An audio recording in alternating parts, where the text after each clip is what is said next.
Well, hello everyone. Here we are. We are on day 85, I believe, day 85 of Elsie Lincoln Benedict's book, How to Get Anything You Want. This is going to be a little handheld reading today. We're going to read a little bit, and let me just make sure today's day 84. I lied. Today is day 84, and we are off mute. We are hearing each other. All right, let's dive in. We left off yesterday, and we've been reading this whole book together. If you have missed any of the previous 83 readings, you can find it on the playlist on my YouTube channel. Hop on over there if you're on Facebook. I encourage you to do that. There's many playlists to follow us along in this whole book together. We're almost done with it. We're on lesson 7. We finally got to lesson 7 out of the 7. And I'm just excited to continue. We left off yesterday with her talking about how we have to pay the price to enter our promised land, so to speak. And the bigger the price, the bigger the reward, but the easier it gets. Even if the reward is bigger, the price isn't more. It might be more, but it's easier because we've gained the muscle to get there. In other words, the greater the worth, the easier the price when you continue to do it. If we draw upon our courage, we will always find this hurdle, high and forbidding. Though it appears, it's nothing compared to some of the first ones because we have developed the strength for jumping those before, a strength we are not aware of until we're put to the test, but which never fails us if we take a good running jump and try for it. It can seem really big and daunting, especially if you're going after a dream or a goal or something you've never tried before, and it can be really uncomfortable and a big learning curve, and you might have to ask for help, but it's worth it. And it's scarier when you think about it, but when you actually arrive, it's not that scary. All along the track, you will see splendid human souls who might have gone over the top and under the wire as winners, with the cheers and love of the multitude of life's grandstand to gladden them. But they didn't know it. They sank down beside the track and now watch the others pass them by. For people who don't understand this, they will be so close, 3 feet from gold, as Napoleon Hill talks about, and they will quit. They will sink down. They will not go all the way. They won't persist. And they will just stand on the sidelines and watch everybody else win, thinking that it was too hard for them or they didn't have the strength to go through it when they really did. All along the track, you will see splendid human souls who might have gone over the top and on under the wire as winners, with the cheers and the love of the multitude of life's grandstand to gladden them, but they didn't know. They sank down beside the track and now watch the others pass them by. There come times in every human life when the game doesn't seem worth the candle, but it is. When the price looks bigger than the prize, but it never is. The price is always less when you come right down to paying it than it looks to be. Just as a piece of wood looks impossible as long as you postpone it, but work. I said the wrong word. Let me read that again. The price is always less when you come right down to paying it than it looks to be. Just as a piece of work looks impossible as long as you postpone it, but it's suddenly easy when you begin. That's the truth. When you have like a looming, I remember in school, when I was in school, like the papers or the essays or the assignments I had to do or the projects, I would postpone. It's called procrastination. And it just got worse and worse the more I put it off. But when I just sat down and did it, I was like, that was easy. I could have done that 3 weeks ago, you know? Life always lets you make your own decisions, and she takes you at your word. Your word always expresses themselves in your own secret attitudes. To try to fool others is bad enough, but to fool yourself is fatal. You never can really fool your subconscious. It knows whether you really want a thing or not, and whether you are in earnest. If you are not, it lets you alone. But if you are, it will find a way. It will help you get what you really want most. Your subconscious mind, your heart of hearts, your emotions. That's why we just have to stay in the emotion of it. Using our imagination, especially if we are not anywhere near our goal. That's where most people give up. They don't even try. It's like, be realistic. I'm not going to look at the results. Come on, I got to be realistic here. It's like, great.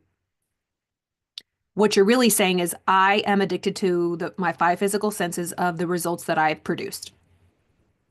I've been there. I can still be there at times. And it's a hard one. It's a challenging one, but it gets easier as you practice it. It gets easier. Using your six higher faculties rather than just like taking in, it's like any ding dong can see the results of someone's life. We can see the weight on the scale. Yeah, duh. Okay, how's that going to change? I have to know what I want and where I'm going, or I will stay the same or get worse.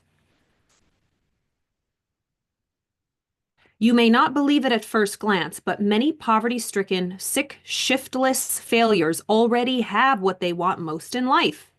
They won't admit it to you, but in their innermost souls, they know it is true. They don't really want riches, health, and success most. They only wish they wanted these things most.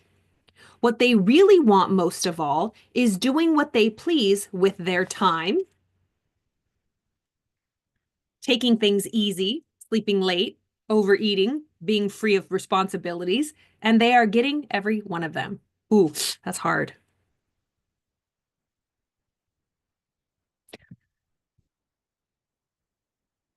Let me check my schedule real quick. Okay. Pardon me, I just had a message come through. I just needed to check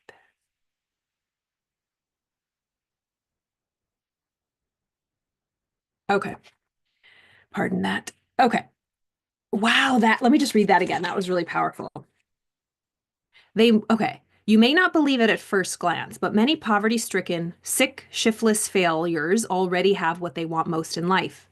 They won't admit it to you, but in their innermost souls, they know it's true. They don't really want riches, health, and success most. They only wish they wanted these things most. What they really want most of all is doing what they please with their time, taking it easy, sleeping late, overeating, being free of responsibilities, and they are getting every one of them.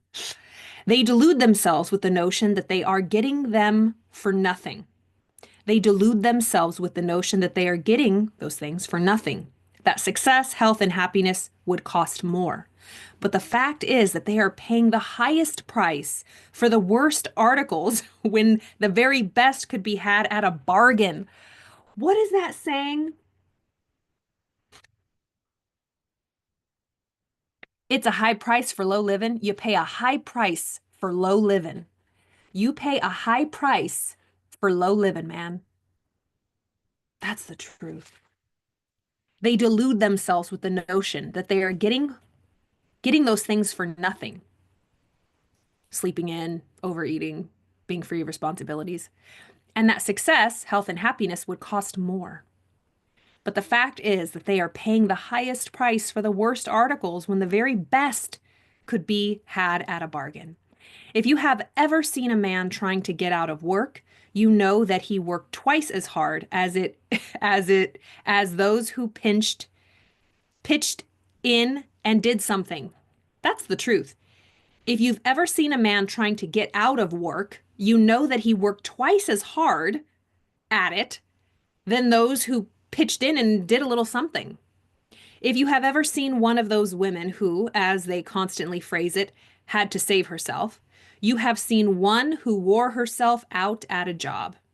If you have ever seen a self-pampering invalid, if you have ever seen a self-pampering invalid or self-pitying person of any sort, you have seen someone who worked like a Trojan 24-hour horse. Wow. Like a Trojan 24 hours a day and got nothing for it but the disease he was looking for, the troubles he anticipated, and the poverty he feared. Meanwhile, he enjoyed the things he really wanted most: idleness, weakness, pretense, and he knows it. Your great subconscious will get for you the things you want most in life. It will do so more completely and more quickly than you can believe. It will do so with unerring accuracy and unfaltering, unswerving perfection. That is so interesting.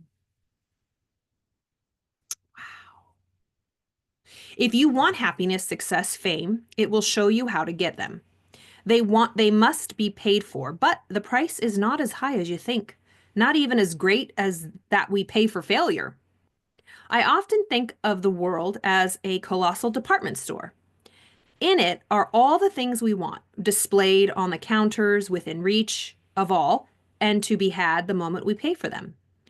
If we really want the things we say we want, we will do what we always do to get the things we want in the store. Walk up and pay for them and take them. You see something you say you want. You see something you say you want. Okay, you see something you say you want. But if you are not willing to pay for it, life knows you only wish for it. Offer to pay her the price, and you will hear her whisper, "This isn't really as expensive as marked. I will give you a reduction." And she takes off a large percentage. That's so good. Great. Have you ever been in a store and you're like, you know what, I'm going to indulge in this. And then it was on sale. You're like, oh my gosh, I'm so happy I did that. There's pillows that I have for my bed. They were from Target. And I will never forget. This was over a decade ago, I think. And they were like, to me at least, like, you know, when you're just like, these are expensive for pillows. Like, I'm talking like 30 bucks each for like a throw pillow, like little pillows. And I'm like, oh, but they were the perfect color. And I was like, screw it. I'm going to get them. And they were like 75% off or something. And I was like, oh my gosh, I'm so grateful I asked. Or like I even purchased them. It was like a surprise at the cash register. So that's what she's saying. If there's something you want and you think you're going to have to pay a big price or it's going to be really hard, go for it anyway. And you're going to realize it's not as hard as you think. It's not as expensive as you think. So offer to pay her the price, and you will hear her whisper, "This isn't really as expensive as marked. I'll give it to you at a reduction." And she takes off a large percentage. A friend in Denver once told me she wanted a new spring suit more than anything. We were walking down 16th Street a few days later, and there in a front window, she saw the very suit she was looking for $35. In the olden days, $35 actually brought a suit good enough for anybody, if you remember. Okay, so this was in 1923. So let's just say in 1920. What was $35? Hey Siri, what was $35 equivalent to in 1920?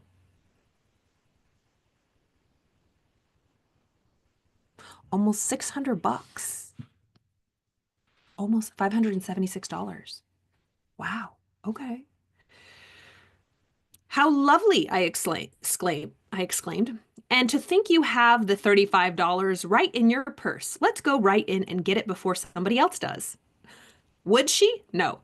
She had said she wanted that suit more than anything else in the world, but she didn't even want it as much as she wanted the $35.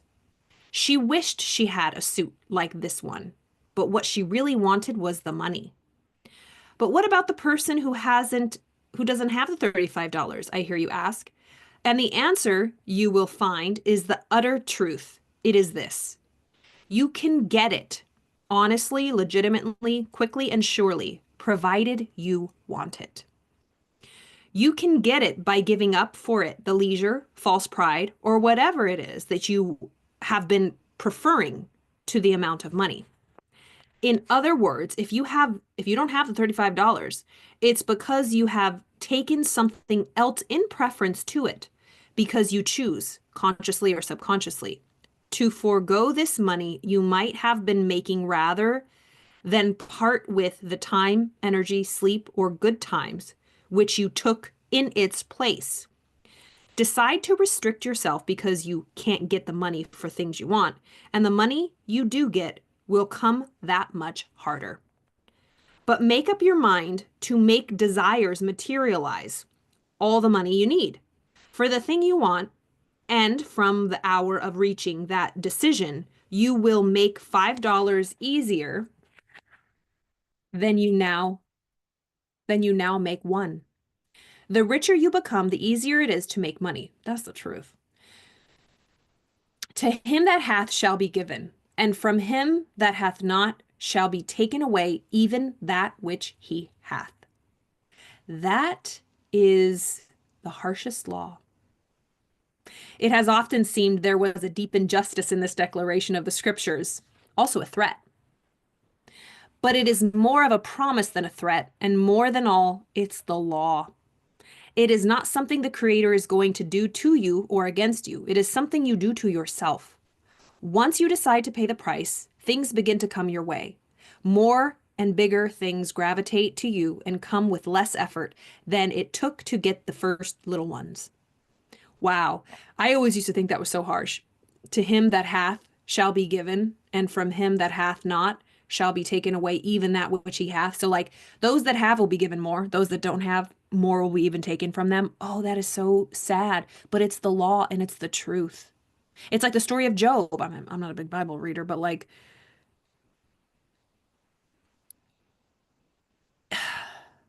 whatever you're focused on, you get more of. If you're focused more on money, you attract more money. If you're focused on poverty, sickness, yeah, that's what you get more of. And it seems so unjust, but it's the law. That's why it's so important to not scoff at, poo-poo, dismiss these simple teachings, like it can't be that easy, Carla. Come on. Like, oh, come on. You don't understand. No, you don't understand. I don't even understand at times, right? It's simple, but it's not easy. It truly is simple, but it's not easy because it's us against us. It's our thoughts. How can we direct and manage and regulate our thoughts? That's what it is. How do we remain mentally sober, emotionally sober? Our emotional state, remember, is a reflection of the thoughts we're thinking, mostly subconscious, unconsciously. We're not aware. If you're feeling anything besides peace, happy, joy, contentment, it's because your thoughts are not of that nature. If you want to feel better, regardless of your situation, pay attention to what you're thinking, even in the gravest of situations. Practicing gratitude. Of course, you can cry and grieve and have flashes of upset and anger. And then what? And then what? What are we going to do with it? How are we going to take action, put up boundaries, make moves? What actions are we going to take so that we can move from that emotional basement, so to speak? The only thing we can control are our thoughts, right? Regulate, really, we can't control our thoughts. We have 60 to 100,000. They're coming in so fast. But just tap into how you feel and then check in. What am I thinking about? What are the conversations? What's the ticker tape going on in here? Am I arguing with someone in my head? Am I thinking about how someone's wrong and I'm right and how everybody's ding dongs and they're an idiot, she's an idiot, and why do they do things like that? And oh my God, if they could just behave, and when's the world going to be better, and when is gas prices going to go down? Like, what are we thinking? Even if it's true, like there's a lot of things that are true. It's like the news, right? It's like only things that get our goat, like fear, worry. It's like train wreck behavior. Like we can't take our eyes off it. We're belligerent. We're addicted because we think by paying attention to it, we're somehow in control of it or something. And no, it's the biggest cosmic joke on ourselves. We're playing ourselves. We can truly focus on anything we want. So why do we choose to focus on things that make us feel like garbage? Yes, at times we do have to focus and think of things and take action, but it's temporary. But if we're permanently, like we talked about in lesson 1, predominantly in a bad mood, thinking about bad things, that's no fault except our own. There are so many things right now that I could be righteously upset about, very angry, very upset, and everybody would be on my side. I will not go there. I don't deserve that. I mean, to do that to myself. When I see a situation that needs action, needs my attention, I take care of it and I move on. I do not sit in that emotional basement, start calling all my friends and family about it, gossiping, getting validation, proving I'm right. No. Could I? Sure. Would it be easy? Did I used to? Absolutely. But I was always emotionally dysregulated. And you get secondary gains. You get off on that. A lot of people do. You see it all the time. Hello. always offended about something, and there's always something to be offended about. You can be offended that people are offended. I mean, it's ridiculous. All right. So let's leave off there. To him that hath shall be given, to him that hath shall be given, and from him that hath not shall be taken away even that which he hath. It has often seemed that there has been that was a deep injustice in the declaration of the scriptures, or also a threat. But it is more of a promise than a threat, and more of all, it's a law. It's not something that the Creator is going to do to you or against you. It's something you do to yourself. Once you decide to pay the price, things begin to come your way. More and bigger things gravitate to you and come with less effort than it took to get the first little ones. Wow, I can already see the next few sentences. It's really good. Ooh. All right, y'all. Thank you for being with me today. I hope you enjoyed that. It was a little handheld reading. We'll continue tomorrow. And I hope you are having a beautiful April 1st. Did you fool anybody? Were you naughty? Did you do any April Fools? I did not. I ain't about that life. Um, Anywho, if you want to find out more ways to work one-on-one with me, or if you need support, I offer one-on-one coaching, therapeutic coaching. I offer packages. We have amazing coaching programs at the Napoleon Hill Institute if you're into personal development, or if you just want to book a call to chat about different options or any support that you need. All of the information is in the description box below. And I'm so excited to roll out more offerings. Human design, be sure to check out the human design offerings, the branding, getting to know yourself, your unique gifts and talents. It's my favorite thing to do these days. All right, y'all, I got to go on my run. We are on day 55 today. Let me make sure. Yeah, day 55 or something like that. Have a beautiful evening. I'll see you tomorrow.